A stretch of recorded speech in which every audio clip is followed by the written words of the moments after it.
Peace. Here's the situation, man. I've heard too many times sisters saying stuff like, we don't protect them.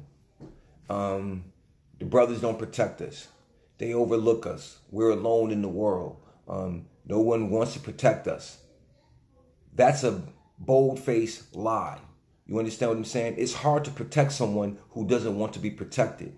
It's hard to protect someone who doesn't follow instructions and who doesn't follow directions and who will place themselves in the midst of harm. It's hard to protect someone who just knows the answers to everything and has no honor, you know what I'm saying, for, you know what I mean, those who they want to protect them. Only when they want them to protect them is when there's any type of honor whatsoever. You know what I mean? So we have to kind of take a look at this situation.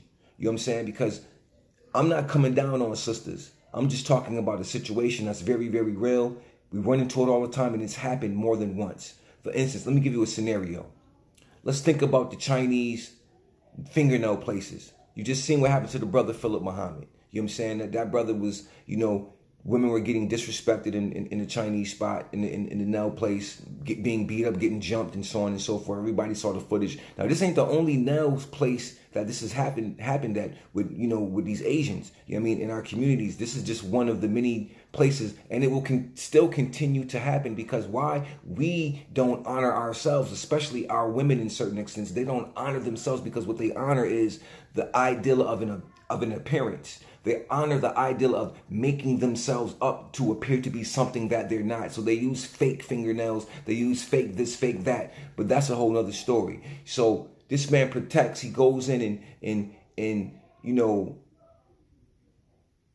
tells them exactly what's going to happen.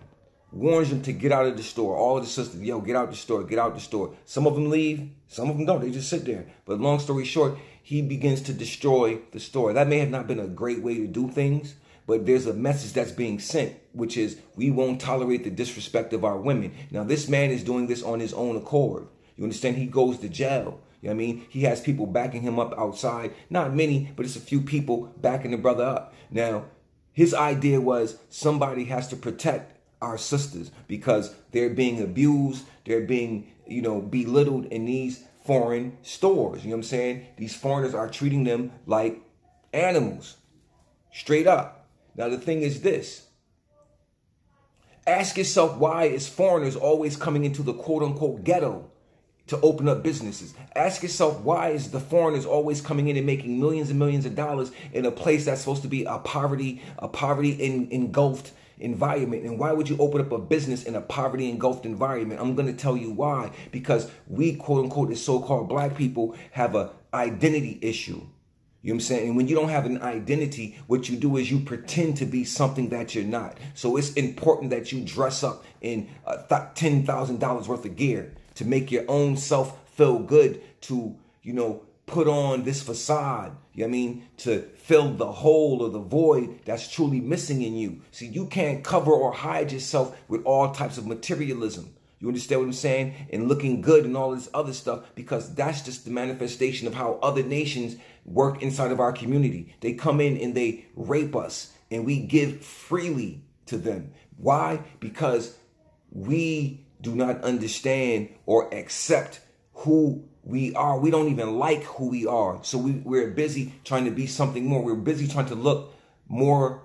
We're trying to look more expensive than we are. We're spending more money than we are bringing in, so on and so forth. But the question you should ask yourself is why do all of these foreigners come into your community? Because you got money and you use it recklessly. You understand what I'm saying? That's why they're there. And they come in with no regard for you because, number one, you don't have unity. You're not unified. And you show them that all the time. For instance, this situation with Brother Philip Muhammad and other situations where we try to help our women or save them from destruction, what happens is these women went back to the same very store that the brother got locked up for.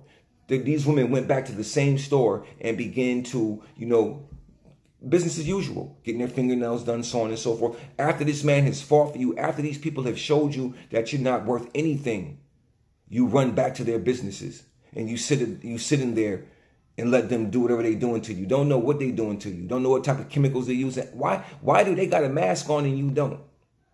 Why do they got a mask on doing their work and you ain't got one on? You understand? What do they know about the chemicals that you ain't getting? You know what I'm saying? So what? They're close to you. That's your excuse. Oh, they're close to my finger. Yo, fumes linger, fumes spread, fool, and you sit there without the joint on your face as well. You see what I mean? So when sisters talk about you don't have protection or we don't honor y'all, oh, we do, but y'all hard-headed. You understand what I'm saying? Y'all got the answers already. And what's more important than unity? When you do something of that nature, you show that we are not unified at all, that you have no respect for the same person that you want to protect you. No regard, no respect. You understand what I'm saying? No gratitude, no gratefulness as a man. One thing that I know and understand as a man, we can do everything correctly. I can do something correctly for 50 years for this woman and make one mistake. And she will harp on that one mistake forever and not mention the 50 years of straight perfection that was existing where there were no mistakes. Won't even mention that. Won't be grateful for that at all. But we'll harp on that one mistake because that's just the nature. You see what I'm saying? So we have to learn and understand that everybody's not going to be saved. And every sister don't want to be saved. And every brother don't want to be saved. So I want just to discuss this thing because it's kind of, it's bothersome. When you screaming about protection and you screaming about being saved and somebody comes to your aid and your rescue and you disrespect that whole thing by going right back to that from which they tried to save you from or tried to relieve you from. You know what I'm saying? And you go right back to that same person who sees you as an animal, who doesn't see you as a human being, but who sees you as an objectified financial exploitation. And they're laughing at you because everything they're putting on you is fake. Do they wear the fake nails that they put on you? Do you see them wearing fake nails? Like, I don't know, fake eyelashes? Why is everything on you fake and you say, I'm keeping it real? Why is everything on you fake and you talking about, I'm real? You're real fake. And that's the problem.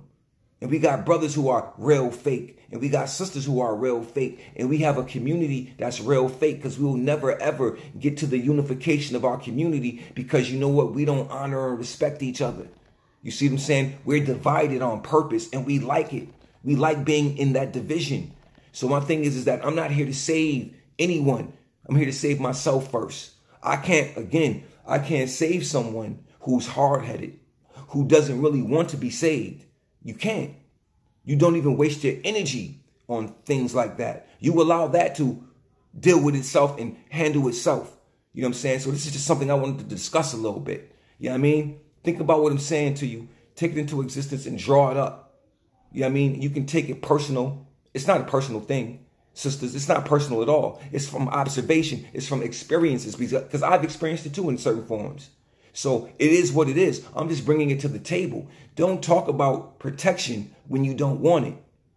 Don't talk about saving yourself or being protected when you don't want it, or when we even offer protection or to teach you how to protect your own self, you don't want it, you reject it. You understand? So don't get mad at us when we stop trying to protect you because you won't allow us to, and then you break the rules. You understand? Peace.